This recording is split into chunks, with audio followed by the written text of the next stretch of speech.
রমজানে মাঝে মাঝে তারাবির নামাজ ছুটে যায়। যদি আমার তারাবির নামাজ ছুটে যায় এতে কি আমার রোজা আদায় হবে বা রোজার পূর্ণতাতে কোনো সমস্যা হবে কিনা?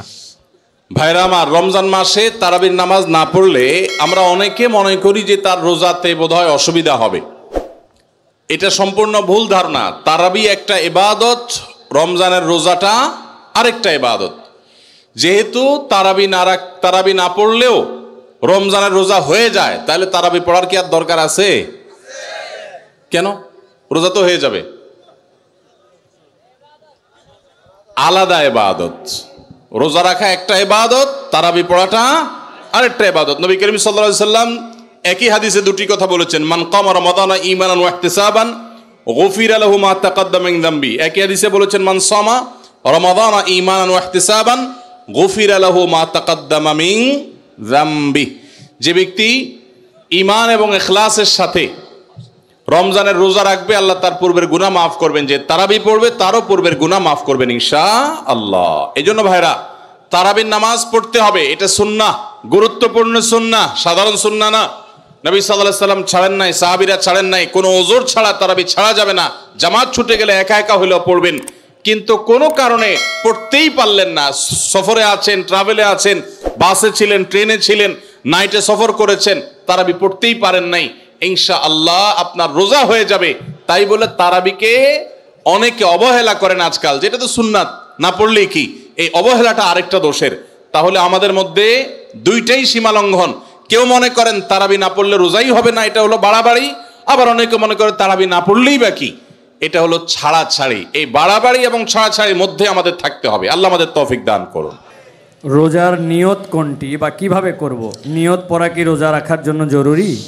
নিয়ত তো সমস্ত ইবাদতের জন্য জরুরি, কিন্তু নিয়ত করা জরুরি, নিয়ত বলা জরুরি না। নিয়ত করা এক জিনিস আর নিয়ত বলা আরেক জিনিস। মুখে নিয়ত বলে আর অন্তরে নিয়ত করে। অন্তরে নিয়ত করে আর মুখে নিয়ত বলে। ইবাদতের মধ্যে নিয়ত করা ফরজ। রোজার জন্য নিয়ত ফরজ, নামাজের জন্য নিয়ত ফরজ, কিন্তু নিয়ত বলাটা ফরজ বা সুন্নত কোনোটাই না। আমরা যে রোজার নিয়ত শুনছি, নাওয়াইতু আন আসুমা গাদান, আছে না? বিভিন্ন আপনার ক্যালেন্ডারেও লেখা থাকে, ভিত্তিহীন। নবী করিম সাল্লাল্লাহু আলাইহি সাল্লামের কোনো জয়ীফ জাল হাদিসেও এরকম রোজার কোনো নিয়তের কথা কোথাও বর্ণিত হয় নাই। ইসলামের নামে নকল আমল করলে সওয়াব হবে না গুনাহ হবে? খবরদার। এই জন্য আমরা মেহেরবানি করে, আমি কি জন্য ভোর রাতে উঠছি? সারি খেতে উঠছি। সারি খেতে উঠছি মানে কালকে রোজা রাখবো, এটাই তো আমার নিয়ত। মনের ইচ্ছা আছে, ইন্টেনশন আছে, এটাই নিয়ত। মুখে আলাদা নিয়তের উচ্চারণ দরকার নাই। একটা প্রশ্ন এসেছে, সাহারি ও ইফতারের কোনো দোয়া আছে কি? এটি কি বাংলায় পড়া যাবে? ইফতারের আমরা দোয়ার কথা জানি ভাই।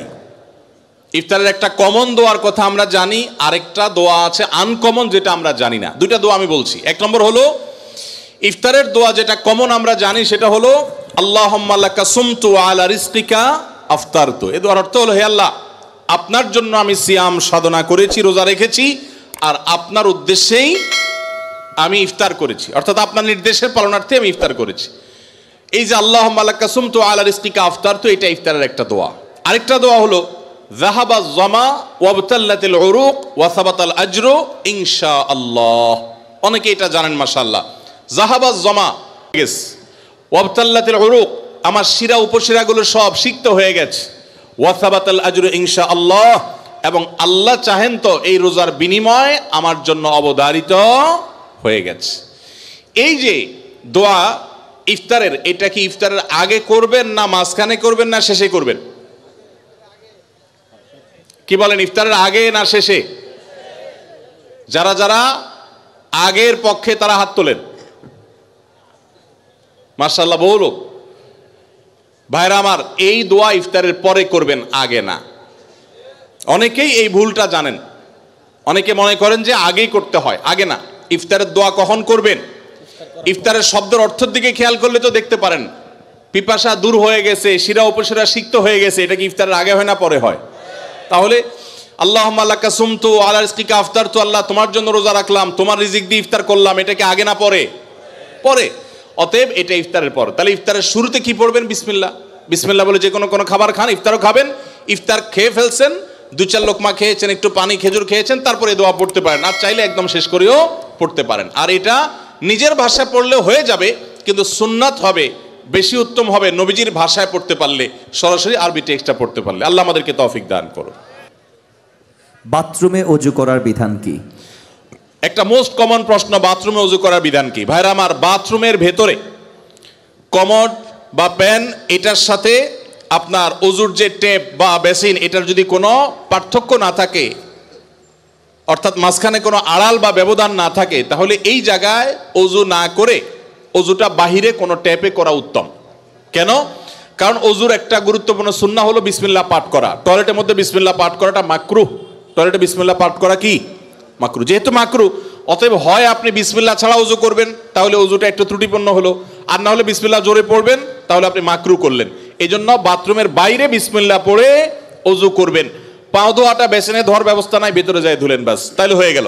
আর যদি বাহিরে কোনো বেসিন না থাকে, কোনো টেপ না থাকে, তাহলে টয়লেটের ভিতরেই অজু করতে পারবেন, কিন্তু বিসমিল্লাহটা মনে মনে বলবেন। আর যদি নিজের বাসা হয়, তাহলে সেক্ষেত্রে মাঝখানে পার্টিশন দিয়ে দিলেন কমোড এবং অজুর, অথবা আজকাল প্লাস্টিকের পর্দা পাওয়া যায়, সেগুলো দিয়ে দিলেন, তাহলে ইনশাআল্লাহ আপনার সেখানে বিসমিল্লাহ বলতে কোনো অসুবিধা নাই। টয়লেটের ভিতরে যদি কেউ অজু করে, অজু হয়ে যাবে, নামাজও হয়ে যাবে, কিন্তু উত্তম হলো বাহিরে করা। জি। আমি একজন ট্রাক ড্রাইভার, আমার পরিবার এবং সন্তান আছে, কিন্তু আমার স্ত্রী আমার কথা শোনে না, আমার করণীয় কি? ভাইরা আমার, মা বোনরা স্বামীদের কথা না শোনা, স্ত্রীরা স্বামীদের কথা না শোনা, এটা একটা ব্যাধিতে পরিণত হয়েছে। পশ্চিমাদের মুখরোচক স্লোগানে আমাদের অনেক মুসলিম নারীরা বিভ্রান্ত হয়ে গেছেন। মনে রাখবেন, কোন নারী যত রকম ইবাদত বন্দিগি করুক, তিনি যদি স্বামীর সাথে সবসময় আড়াআড়ি করা, স্বামীকে ইগনোর করা, তাকে অমান্য করার মানসিকতা তার মধ্যে তৈরি হয়, তাহলে তিনি কখনো নেককার মুসলিম নারী হতে পারেন না। যে ভাই এই প্রশ্ন করেছেন, তাকে বলবো, বিয়ের আগে এটা ভাবা দরকার ছিল যে এই মেয়ের মধ্যে আল্লাহর ভয় আছে কিনা। যদি কেউ মুত্তাকি হয়ে থাকে, সত্যিকারে মুসলিম হয়, আল্লাহ ভীরু হয়, তিনি কখনো স্বামীর অবাধ্য হতে পারেন না। কোনো বিষয় নিয়ে মনোমালিন্য হতে পারে, মতভিন্ন হতে পারে, কিন্তু তাই বলে অবাধ্য হওয়া যেটা বলে সেটা হতে পারে না। এখন এই বোনকে আপনি মোটিভেশন দেন, তাকে ভালো মুসলমান বানাবার চেষ্টা করেন, আপনার কথা শোনানোর চাইতে তাকে আল্লাহর আনুগত্য করেন, আল্লাহর আনুগত্য